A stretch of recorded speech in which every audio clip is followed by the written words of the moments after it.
Hi, I'm Zach Gaskins. And I'm Cameron Hagan. And we're here to teach you Lost Cities, a two-player card game on Board Game Arena that you can play during MomoCon Let's Get Digital. Oh, awesome. Yep.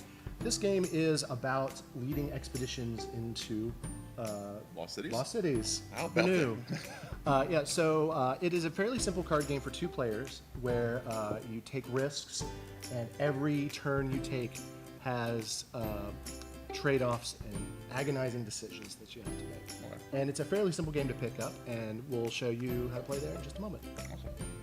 Okay, so in Lost Cities, you have a deck of cards representing the 5 expeditions. You can think of them as the 5 color suits in the game. All right. Each color has the numbers 2 through 10, and then 3 handshake cards, little handshakes on them. Gotcha. I'll explain what those do in a minute. But the idea is that you are financing up to 5 different expeditions with the cards that you play. So on your turn, it's very simple what you do.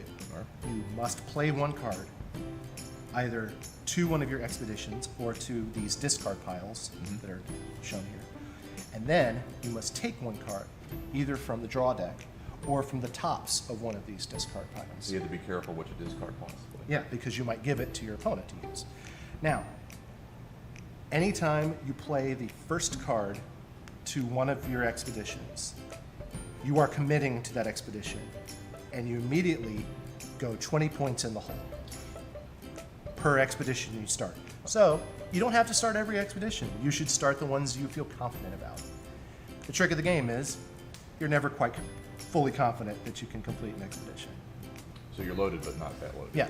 So in order to score positively, you need to bring back or play 20 points in a particular color. Oh, so the numbers are actually the point values then. Yes. All right. Now, the trick is, once you start by playing a number card for an expedition, all the cards you play for that expedition must be an increasing value.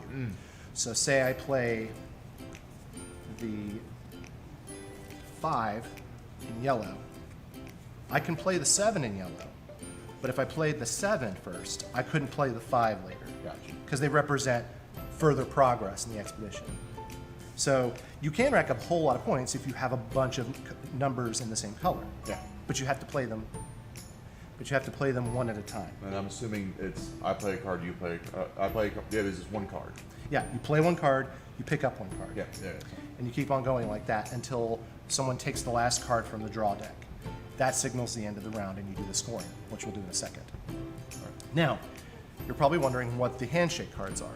Basically, those are wagers. Those are multipliers.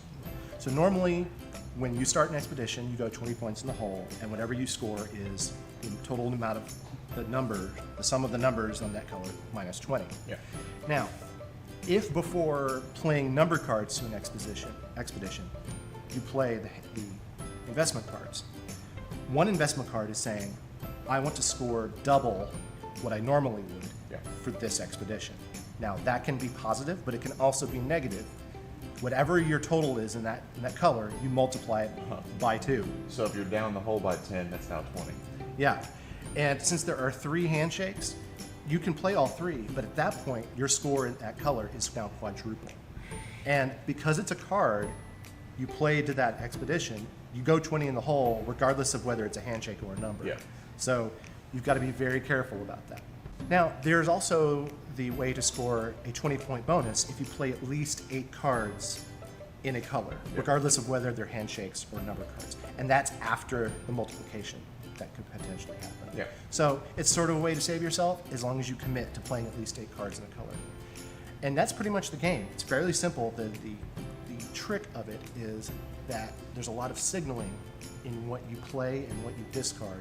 And if you have cards in your hand that your opponent would love to have, you can try to hold on to them, but that just takes up space in your hand so that you can't get the cards that you need.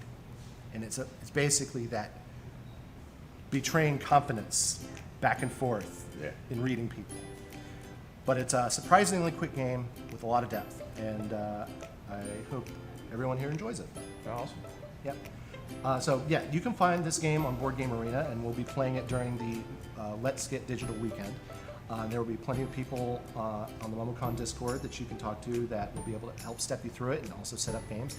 It's a great game for 2 players, as I said, and I think there's a 4-player variant that you can find. I don't know if a BGA supports that or not, but basically it's a great quick pickup game when you have nothing else to do or when you're waiting for something else to go on. Yeah, the box says that it's about 30 minutes, and with how simple as Zach explained it, I believe it'd be 30 minutes or maybe even less once you get into it. Yep. So I hope you enjoyed this, and we'll see you at the event.